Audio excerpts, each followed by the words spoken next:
Hello everyone, welcome to Big Data Thoughts. Today we are going to talk about a topic that is very widely used and it has been trending for quite some time. So we are going to talk about containerization. Everything about containerization, why it is needed, what are containers, what benefits does it provide, if there are any cons, what are those.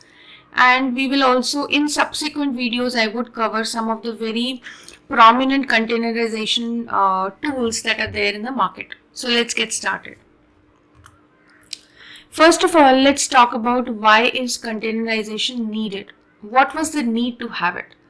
It's always good to know the demand or the need that is there for a technology and why it came, then it makes us understand it better. So why did we need containerization? So softwares, when we design or develop softwares, we need to deploy them to different environments. And when I talk about a software, it has many things. It's not just the piece of code that we wrote. It has some configuration files, it has some jars, it has a lot of things that your code needs to run.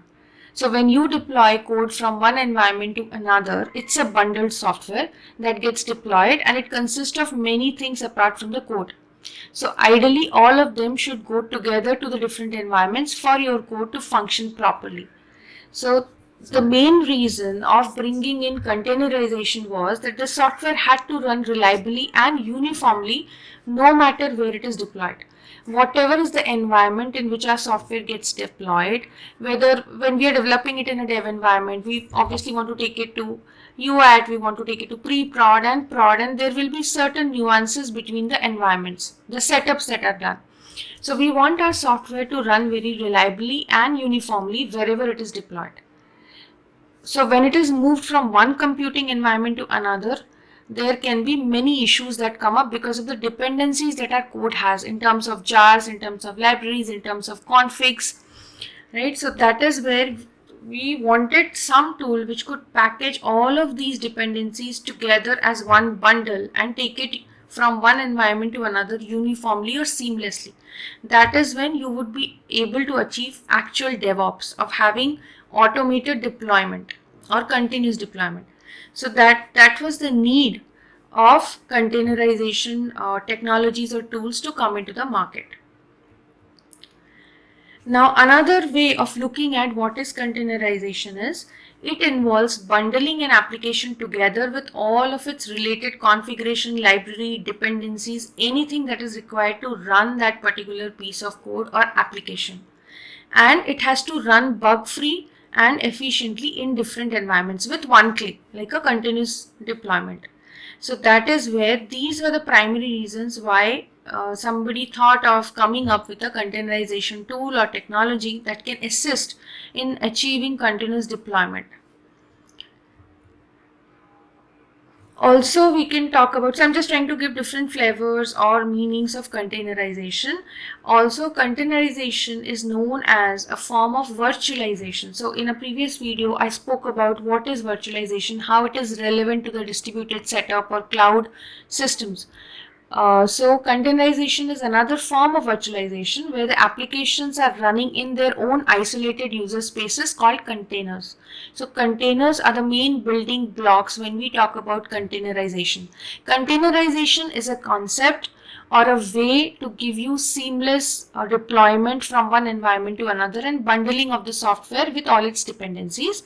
But container is that basic unit which is created as a containerization concept to deploy to different environments. Okay. Now these are nothing, look at it this way, it is a form of virtualization where applications are running in their own isolated user space. We can call them as containers. The applications are running inside the container, but they are using a shared operating system. That is how we can look at containerization. Now, when we talk about containerization, definitely the building block is container, the isolated space in which your bundled application is running. So a container can be looked at a fully packaged and portable computing environment. So look at it as a box, right? A box that you're carrying from one place to another, from one environment to another.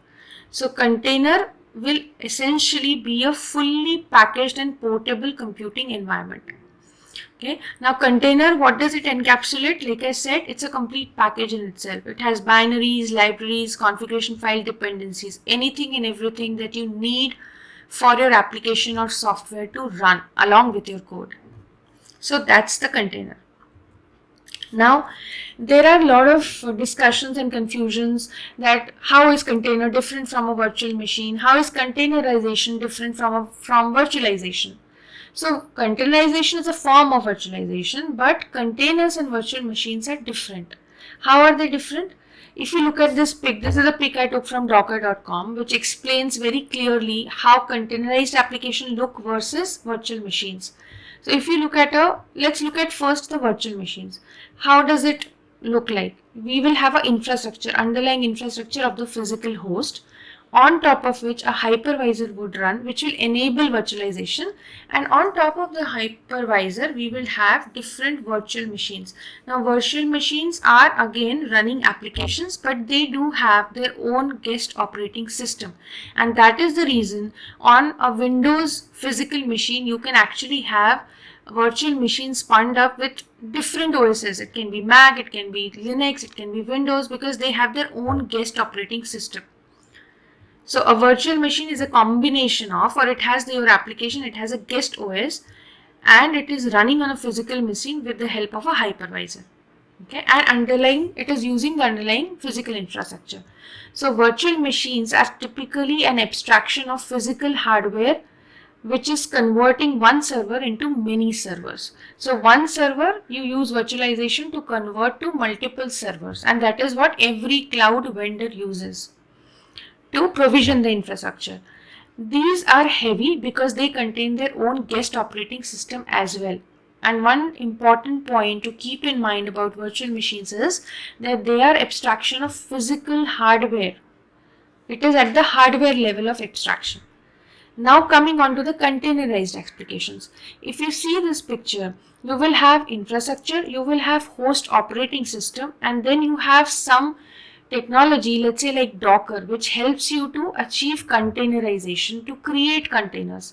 And if you see, there are multiple applications which are again bundled together with the dependency. These are essentially containers which are only running your application. They do not have their own host operating system. They do not have their own operating system. They are using the host operating system. So they are lighter in weight as compared to virtual machines. Now containers, one important thing to remember for containers, it is an abstraction at the application layer that packages code and dependencies together. So virtualization, virtual machines are heavier, they have their own OS, they are an abstraction at the hardware level. Containers are lightweight as compared to virtual machines, they are an abstraction at the application layer. They are just creating, containers are a fully packaged module which contains all dependencies that your app needs. So that's a very important thing to keep in mind about what is the distinction between containers and virtual machines. Now coming to benefits. So containerization definitely has a lot of benefits, and you would see practically everybody using containers. Kubernetes, Docker, there are multiple tools and technologies in the market. So people are using it. Benefit is of course speed of delivery, because when you have a container which is like a fully packaged, ready to ship kind of a group or a container, then it is very easy to do the deployments. It will be seamless, automated, speed of delivery will be very good. Deployments will be error free, efficient and seamlessly deployed.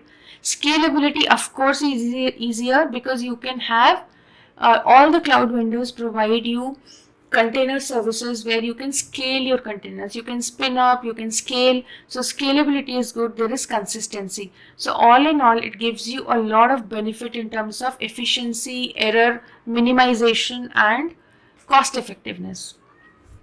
Also lesser time to delivery and deployment. One of or some few threats that containers do have is, if you look at a containerized application, they share a common operating system. So there is a security threat to the host operating system. It can affect the whole system. But there are ways to remediate that. So this is one of the threats. Another is the performance. So if we compare the performance of containerized applications versus bare metal ones, of course containerized will have some overhead, but I think we can live with that overhead as long as we get those benefits of scalability, efficiency, seamless deployment, etc. So that's on the threat side. So this is overall a quick overview of what containerization is, benefits, pros and cons, how it is different from virtualization, containers versus virtual machines. I hope this video helps you in getting a quick overview of the concept. In subsequent ones, I'll cover about Kubernetes and Docker in a bit more detail. Thank you so much for watching. Please do like, share and subscribe to the channel to get more interesting videos. Thank you.